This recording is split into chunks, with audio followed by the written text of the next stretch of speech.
Greetings, Zombie Slayers, Slippery Jim here. Welcome back to my solo high-round strategy guide for the Black Ops 3 Zombies map, Zetsubou No Shima. So we are at round 26 now. We have come quite a long way in terms of getting set up, but believe it or not, we still have a couple of things left to do. We have the golden bucket, we have the last cog for the Easter egg so we can repair the elevator, and we also have the last step in getting the spider bait weapon. And if you remember in the last episode, we actually mesmerized the spiders and we got a special red spider that we led around to the different colored water. Got it to drink all three of the element 115 waters. And then we took it up to the Lab A cage, lowered it down underground inside the cage. And now we have this special spider round where all the spiders are the glowing red spiders. So once we kill all of these spiders, we'll be able to go up, draw the cage back up again out of the ground, and that will actually have a cocoon in it, which we'll be able to extract some venom from, and that will be our spider bite special weapon. So that is going to be pretty awesome. But I'm just keeping this spider alive here because I'm waiting for a lightning strike here at the ritual area so I can re-electrify my zombie shield, so we can use that to take out thrashers and whatnot. And it's also a great way, by the way, if you're running trains in the higher rounds and you have the electrified zombie shield on your back, you actually kill a ton of zombies just by them hitting you from behind without even needing a weapon. So it's actually pretty awesome. It's a really great shield to have. Definitely better than the rocket boost. Anyway, here we go. We have electrified the zombie shield. And we're going to head up to Lab A. And once we're up there, we're going to kill the last spider and raise the cage. Collect our reward. So that'll be pretty cool. And I will demonstrate the spider-bait weapon for you guys in this part of the series as well to show you guys what it does and how cool it is. Okay, so we are going to hit the control panel and that will raise the cage from underground. And then the spider that we lowered down there will have turned into a cocoon. So just going down to check on this, but the cage is already raised up into Lab A there, and what is happening is that injector thing is like extracting this red venom. So we can actually collect that red venom off of that thing. And we now have the spider bait weapon, which we can activate by pressing right on the D-pad, just like we would for the trip mines. Anyway, we are going to head on through this area here because I'm just going to check on this upgraded reward plant right here to see if we can get the AA shell, which we actually do. So we managed to grow the AA shell and collect that. So that is required to get the third cog. And to get this third cog, what you actually have to do is you have to load that shell into the AA gun up here in this area of the bunker. And then you need to actually fire it at the huge bomber that flies overhead every now and then to shoot that down, and that will drop the cog. But we'll get to that probably towards the end of the round where we don't have tons of zombies trying to take us down. So we get a max ammo there, which is always good as well. And just going to camp in this spot again here for a little while. But once again, we're going to be keeping a zombie at the end of the round. As you have to do when you're setting things up. Now, the next thing that we're going to be working on here in this game is we are going to be working on getting the golden bucket. So the prerequisite to start the process for getting the golden bucket is to have grown all four of the basic plants in the map before you can actually kick off the process for that. And those plants are the crawler keeper plant that you grow with 3 green water, the zombie killer plant you grow with 3 purple water, the reward plant that you grow with the 3 blue water, and the perk plant that you grow with blue, green, and purple water. But I'll just show you guys before we start that what the spider bait weapon is like. If you press right on the D-pad once you have this, your body turns into a cocoon and you can run around as a spider, squirting webs at zombies and killing them. And they kind of glitch out almost like there's a monkey bomb on the map and they don't really know what to attack. So it's actually kind of good, and it almost seems like you're invulnerable in this form. I've never actually died in this form. So it is pretty handy if you get in a sticky situation. Anyway, let's move on and I'll show you guys how to kick off the golden bucket. You need to mesmerize these roots over here in the corner underneath Lab B, and then you need to plant your bucket in that special planting location. After that, you'll have these 3 additional plant locations that will appear underneath Lab B here, and you need to plant your seeds in those 3 planter locations. You can do like one at a time if you like, But you are far better off planting 3 seeds down in these 3 planter locations. So what will happen is once you plant a seed in these, you don't need to water it or anything. And what will happen is it will grow almost instantly into one of the zombie killer plants. And if you've got 3 of these plants going at once in this area below Lab B, you'll actually be able to stand in the center between the 3 plants, and the zombies will basically be attracted to these plants and slowly killed by them. And the only things you have to worry about attacking you really are the spiders. Even the thrashers will attack the plants. But this golden bucket step was glitched for a long time after they brought in a few patches early on in this map. And what would happen is, apart from the plant that's closest to the green water area, the other 2 plants would die almost instantly, and it just took forever to do this step. A lot of people have problems with it. Now, I don't know if they've patched this and fixed this very recently, but in this particular game, as you can see, these plants actually stay up for me. Now, I did try and protect them a fair bit, especially these 2 plants that are sort of closest to the bunker area. So maybe that helped me protect them and keep them alive. But whatever the case is, basically what you want to do is you want to hang out here with these 3 plants after you've planted your bucket in that special location we revealed by mesmerizing the roots. And it takes quite a lot of zombie kills, but after these plants have killed a ton of zombies, eventually there'll be a kind of really special like Easter egg type audio cue, and you'll have a special plant, reward plant, that will grow from where your bucket was planted. And when you harvest that, you'll get the golden bucket as a reward, which is awesome. Awesome. Particularly with the amount of plants that you grow in this particular map. So yeah, once you plant down these plants, the one thing you have to watch out for here, it might seem like you can just chill here and be super safe, and most of the time you can. But you want to protect the plants from the thrashers, because the thrashers can kill these plants pretty easily. And deal with the spiders as well. And the other thing is, if you get a ton of zombies crowding around a plant and the plant gets killed by a thrasher or something, you're going to have all of those zombies, like a dozen zombies or thereabouts, that will come rushing at you. So you just need to be aware and watchful in case that happens, and make sure you don't accidentally get surprised and trapped or something like that. But anyway, we're taking care of the thrashers with our electrified zombie shield, and the pop shocks is there as a backup as well. I think I've got 1 more usage out of the pop shocks before we lose it. So we're just chilling here at round 29, watching the zombies get their heads plucked off by these plants. It's pretty chill, actually. It's pretty cool. I think they went maybe a little bit overboard with the amount of zombies that you need to kill with these plants, but I mean, it is pretty awesome to get the golden bucket, even if you do have to do a lot of work to get it with growing all the different plant types. Personally, if I didn't have to grow them for the golden bucket, I probably wouldn't bother growing any of these zombie killer plants normally. I know some people do have strategies that revolve around using them. Anyway, there we go. We get the audio cue. That means that we've successfully completed that part for the golden bucket. Now we're just going to wait for the special reward plant to grow from where our bucket was planted, and it does grow almost instantly, just like when we planted those zombie killer plants around this area here. So when we harvest that, there you go, we get the golden bucket.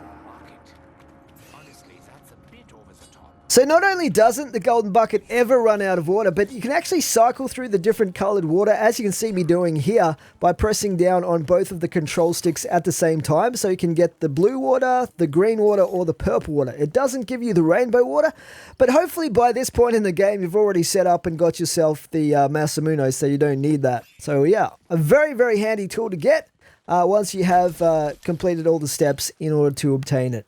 Okay, so next up we're going to be getting the 3rd cog. So we're going to actually try to shoot down the bomber. Obviously I have to wait for the bomber to fly overhead, so we're just heading over here to the AA battery area here in the bunker. And we're going to wait for the bomber to fly overhead, and then we're going to shoot it down with our AA shell. And what will happen once we shoot down the bomber is it will actually drop a cog for us. So the cog can land in a random location around the map. Just try and watch for where it's falling when you blow up the bomber. If you don't actually see where it goes, there's a few sort of a few common areas where it could possibly be located. So I'll show you a couple of these, the ones that I know at least. I know 3 of these. I don't know if there's more than 3 locations. There probably is, but I'll show you 3 of them anyway, the ones that I know. So it's just a waiting game at the moment, waiting for that bomber. It usually has a very distinctive engine noise as it flies overhead, so we just have to be quick and at the same time not die by the spider, because that would be embarrassing at this point in the game. Sometimes the spiders go into like sniper mode where they'll sit at the back of the room and just like shoot their webs at you, and they're way easier to deal with when they're like that. But this little munchkin is like chasing me around, scurrying after me on its little legs and trying to bite me. So it's being super annoying right now. Okay, the bomber's coming now. So in order to fire the AA gun, what you need to do is you need to click once on the gun to load the AA shell into the breech, and then you need to click on it a second time in order to fire the gun. So you want to do this when the wing of the bomber lines up with the tip of the barrel of the gun, so that you can shoot down the bomber successfully. And once you've done that, what will happen is the third cog will actually fly off the bomber and land somewhere in the map. So it will be random each time. Now, unfortunately, I didn't actually spy the cog where it was flying off to, so I didn't get much of an idea of which direction to look in. But this location right here is one of the possible locations that can land. And it does like have some black smoke coming off it as well, so watch out for that when you're looking for it. The other spot that I've also located it before is up here near Lab A on the pathway right there. Unfortunately, it's not there on this occasion. And the third area that I've found it as well, which is where we're going to look next, is over at Lab B, just past Lab B, near where the green water is, near a rock there, is another possible location that it can fly off to. So I'm going to go and check that area as well shortly here. And we'll see if we can get lucky and find it over there. So hopefully you guys won't see too much of me like hunting around the entire map for this cog. So yeah, I just thought I'd have a look up here and make sure that I do have the gas mask. Looks like we actually needed to replenish the gas mask, so it's just as well I checked. You probably want to do that every now and then because it's a little bit hard to tell if it's working or not until you actually get the spores in your face. Okay. So the other potential area that I know of for this cog is, I'm going to show you in a second, right near where the central rock is, right here, you can see the smoke coming off it here. So this is where the cog is in this particular game. So we now have all 3 cogs that we need to repair the elevator. And then all we need to do is activate the elevator, go down and do the final boss fight in order to complete the Easter egg. Again in this map. So it is a pretty simple Easter egg really. Once you've got all the cogs and all that stuff. I guess there's a few steps to it when you think about it, but it's fairly simple and easy to do. It's not a super difficult boss to defeat compared to, for instance, Draka. I mean, once you know the weapons to use and stuff, even the Draka boss isn't that hard. Okay, anyway, let's move on with the game here. So I'm just going to try and get a new gobble gum. And we get our chemical antithesis, but I decided that I want to hang on to Pop Shocks for now, even if it's only got one more go in it. And we'll probably head down and do the Easter egg pretty soon. So I'm going to keep that spider alive, actually, because I'd rather have a spider waiting for me when I come out of the elevator. But here is a little tip as well. If you mesmerize the wall right here, near the AA battery, you can actually get a secret max ammo there. How awesome is that? So that is actually a really, really useful tip. Who doesn't like getting a free max ammo? Alright, so now we've gone in behind the elevator, and we've activated that so that we've placed all 3 of the cogs in there, and the elevator is now repaired, and all we have to do is go inside the elevator and hit the button for it to take us down to the boss fight. So we've got max ammo. We don't have a charged skull. That probably would have been good to have, but never mind. Hopefully we can survive anyway without that. We've got the charged zombie shield. You just want to set yourself up as per normal so that you have the best chance of getting through this fight. But this fight isn't really about killing a ton of stuff or anything like that. It's more just about lasting long enough to shoot the boss's limbs, as I'll show you guys. So to get through this first area, what you want to do is use your Masamune, and you do need the Masamune to shoot the glowing orange area on those roots, and that will open up the area so you can come through. This is the final boss here. It's like a mutated version of Takeo 1.0. And to start off the boss fight, you need to shoot the glowing orange area on the lower left limb of the boss. After that, you have about a 2-minute period where you have to survive the zombies that spawn in. So you get the thrashers, you get the spiders, and you get regular zombies spawning in here. So you just want to train these guys around, and every now and then you'll hear like a groaning noise from the boss, and he will do a slam attack with one of his limbs in the center of this room in between the pillars there. So you just want to stay out of that area when he's just about to do that slam attack. But if you do get hit by that slam attack, it can insta down you, so watch out for that. But remember, right now I have quick revive, and I also have the backup of the clone plant. So either way, we can die twice and I'll still be fine at this point. Okay, so after about 2 minutes, you'll actually notice that another of the boss's limbs will be glowing with the orange glow, similar to the color of the spores that we've been used to through playing this map. And when that happens, you want to shoot it with the Masamune, and you will have to repeat that for all 4 of its limbs in order to beat this this boss. So it is a pretty basic fight, really. It's not even that difficult. But for some reason there, I got stuck on a spider, I think, or something there. That was kind of a weird down to get after everything I've been through so far. But anyway, as I said, I do have quick revive, so that's got me back up again. And even if I die now, I'll still respawn from the clone plant back into this room, and I'll have actually all my perks anyway. So just for safety reasons, I'm going to go into spider mode here while we're waiting for the next limb that we can shoot on the boss. And this is pretty much going to give me invulnerability. As you can see here, the zombies pretty much just stand around. The only things that try and attack me are the spiders, really.